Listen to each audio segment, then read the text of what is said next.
Welcome back, and now straight to the papers. Now, on the front page of the Star newspaper, Mt.Kenya wins big. Mt.Kenya wins big. The region gets 7 CS positions out of 22 in Ruto cabinet, plus Plum Police IG job. That is what's on the front page, and of course, the pictures of all the CSs there. Still on the front page, dead on sofa, Gisheru's last moment with his relatives. The police are still investigating the matter, and I'll give you more details shortly. Ebola high alert in 20 high-risk counties.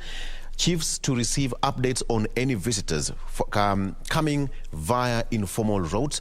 No case has been reported so far, and all measures are in place to ensure any cases are identified early enough and contained according to the Ministry of Health. Of course, earlier on, Regina gave you the rundown of all the counties that are in picture as far as this is concerned. Curbs on cost of living tops MP's list in Ruto address. Ruto is scheduled to address a joint sitting of the Senate and National Assembly on Thursday, that is tomorrow, according to Article 132(1) of the Constitution, which actually requires the President to address the newly elected members of Parliament at least once. So that will take place tomorrow. Cop accused of posing as lawyer for 4 years charged. He was allegedly paid 2.4 million shillings by state after presenting fake certificate of admission. It is alleged that David Onyango, who was employed as a graduate constable, had only done his law degree, but he lied that he had been admitted to the bar. He was allegedly paid 2.4 million shillings by the state as a special legal allowance after presenting a certificate of admission, which turned out to be fake.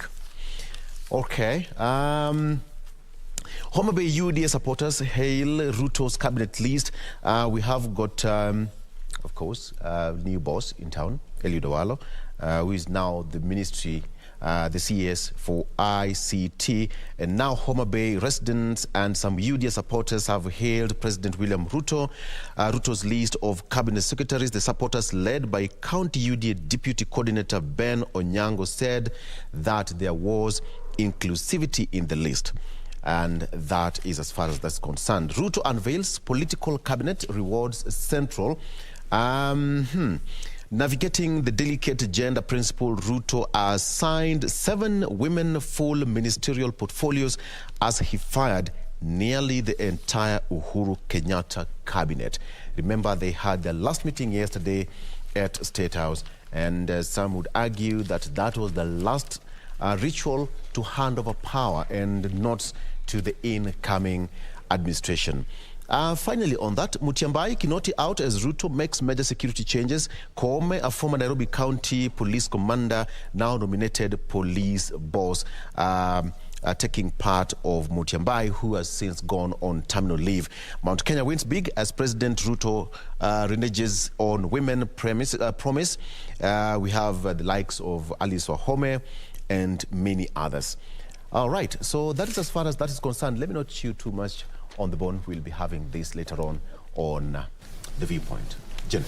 Now, coming to the Daily Nation, again, stories concerning the cabinet is what has been featured exclusively on the front page of the Daily Nation, and they go on to cover this particular story from page 1 through to page 10, and they look at different angles. Number one, looking at comparing President Ruto's cabinet versus that of former President Uhuru Kenyatta, where they say that rather than technocrats, politicians rather than technocrats preferred by Ruto, looking at which category got the most seats. Then there's the question of balancing merit versus patronage during this particular assignment of duties in the cabinet, and of course exclusive duties assigned to the Deputy President by His Excellency President Uhuru Kenyatta.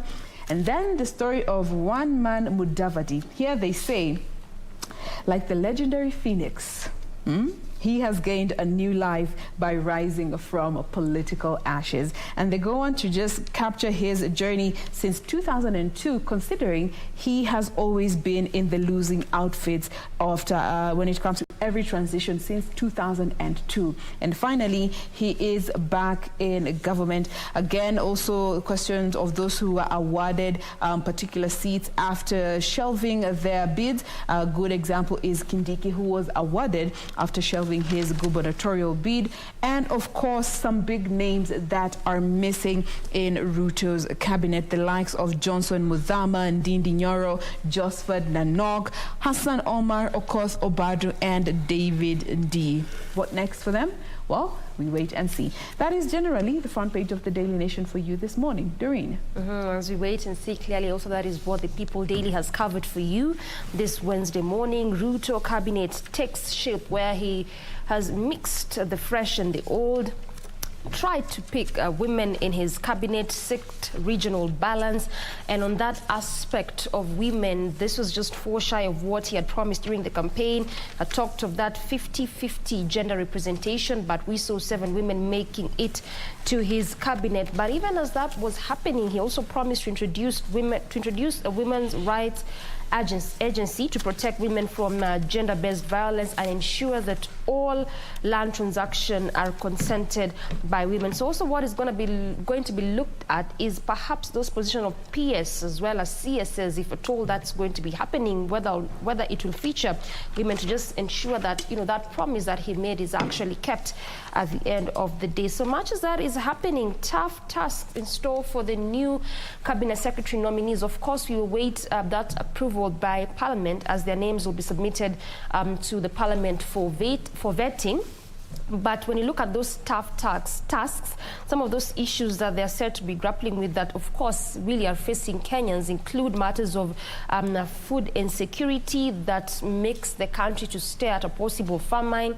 There's that issue of the public debt, which is one of those things that this government is inheriting, standing at 8.6 trillion currently. So clearly, this is some of those things that Kenyans are also going to be looked at to see how they're going to be working around these issues and see how they're going to be fulfilling the promises that they made to Kenyans. And lastly, bold actions to revive Africa's food system. This is still an issue that we are still talking about recently, not just in Kenya, but largely in Africa, and looking at particularly the Horn of Africa. These countries have been affected by matters of food insecurity, and over 6,000 delegates, including current and former heads of states and governments, attended the 2022 AGRF, that is the African Green Revolution Forum, to just come up with possible ways in which they can see how best they could help these African countries facing the issue of food security. The summit taking place at Kigali, Rwanda, which emphasized on cooperation and capacity building. This article also will highlight some of those measures that heads of states have come up with to see how they can solve and salvage the issue of food security. Regina. Now, yesterday, after naming his cabinet, so much has been said, and Kenyans continue to react, as well as political pundits, and this is going to be put into perspective in our next conversation. Just to sample some of the stories that have been given headline, rather precedent in this particular daily, being the Standard.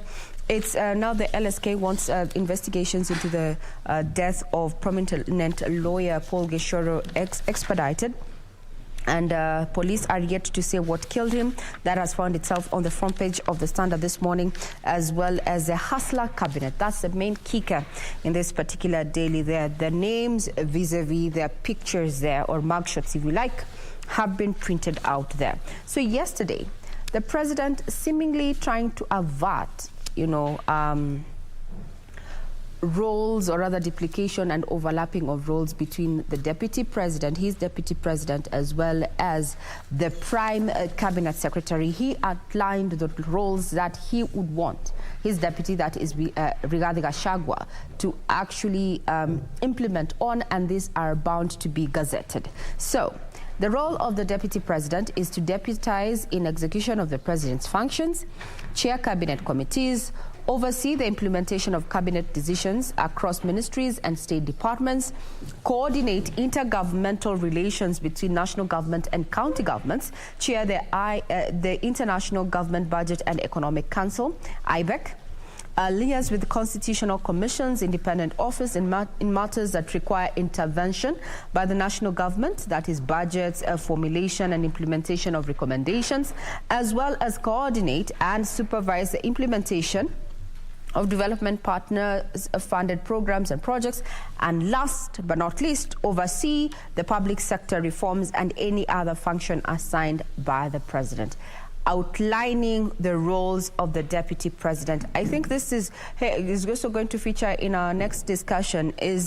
Was this move informed by his experience with his former boss, that is President Uhuru Kenyatta, where there were claims that the bromance that we saw in the first term did not trickle down all to the second term there, with accusations and finger pointing as to who let down the other.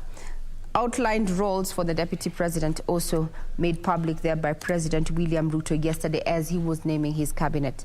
Now, in his cabinet, he created a position, so to speak, prime cabinet secretary, and this went to none other than ANC party leader Musalia Mudavadi. And the roles here is to assist the president in the coordination and supervision of ministries and state departments. Well, from the roles of the deputy president and the prime cabinet secretary, that is one similarity. Then also oversee the implementation of government policies, programs and projects in liaison with the Ministry for Interior and National Administration. That is somewhat divergent from the roles of the deputy president as outlined by the president yesterday. Then third is chair or coordinate the national government legislative agenda across all ministries and state departments in consultation with party and coalition leaders in parliament, as well as facilitate interministerial coordination of cross-functional initiative programs that is, coordinate or supervise the technical monitoring and evaluation of government policies, programs and projects across ministries, and perform any other function as may be assigned by the president. What is your take? Are these roles overlapping? That's the role of the deputy president vis-a-vis the prime cabinet secretary, their position that was now Musalia Mudavadi is going to be holding going forward. Those questions are going to be answered in the course of this particular broadcast. Now, what will the proposed CSS be earning or taking home if Parliament approves? Well, the gross salary there includes 924,000 in gross, being basic salary, house allowances of up to 200,000, and a salary market adjustment of 169,000 there. Quite the pack, so to speak. Then also in naming his cabinet secretaries, there are a few names that seemed a bit new. The people who've made it to cabinet, among them being Rebecca Miano, who is going to be heading the East African Community, arid and semi-arid lands, Penina Malonza, tourism, wildlife and heritage, Zakaria Mwangi Njero, lands, housing and urban development, Eliud Owalo, information, communication and digital economy, and others are Florence Bore, labor and social protection, Mercy Wanjao, secretary to the cabinet, and Susan Wafula, health. Now, these were names that were not actively in the political scene, so to speak, so they're relatively new, and we're going to be keeping tabs on each one of them to understand where they come from and how did they make it to the cabinet, so to speak. That's just but a sneak peek of what has been given precedence in this particular daily. Remember, you can get further details on our website, that is www.co.ke. And also there's a huge pullout all the way from page 6 to page 10 that outlines the life of the late Paul Geshero there, vis-a-vis also putting into perspective the fact that he faced 8 counts of bribing and threatening witnesses in Ruto and Sang's case, the ICC, and his subsequent surrender to the Hague court, which had been hunting him, actually baffled many. So in his quest to counter the prosecution case, he did not call witnesses, and instead he challenged the documents presented as evidence in court and the testimonies presented by 8 prosecution witnesses. So according to James Stewart, who is the ICC deputy prosecutor, there are no fewer than 10 common plan associates and other persons of interest linked to the accused to the accused, linked the accused to the phone data, and of course the ultimate beneficiary of the scheme, Mr. William Ruto. That is what James Smart, the ICC deputy prosecutor, had to say during the ICC case there. So many issues, main issues that Geshero raised, the late Geshero raised: the quality of prosecution, of the prosecution's investigations, the standard of proof and assessment of evidence, as well as the integrity of the witnesses. Now, LSK coming in and saying that the sleuths have to work expeditiously to actually ascertain what and who is behind the untimely death of the lawyer there. That puts a cap on matters in the headlines. Remember, our website remains open for your perusal. That is www.kbc.co.ke, as well as our Twitter handle there being at KBC Channel 1 for your feedback. I'm Regina Manyara. I leave you in the able hands of Victor Olo to take you through the next segment of this broadcast. But for now, we take a quick breather. We'll be right back. Do not go away.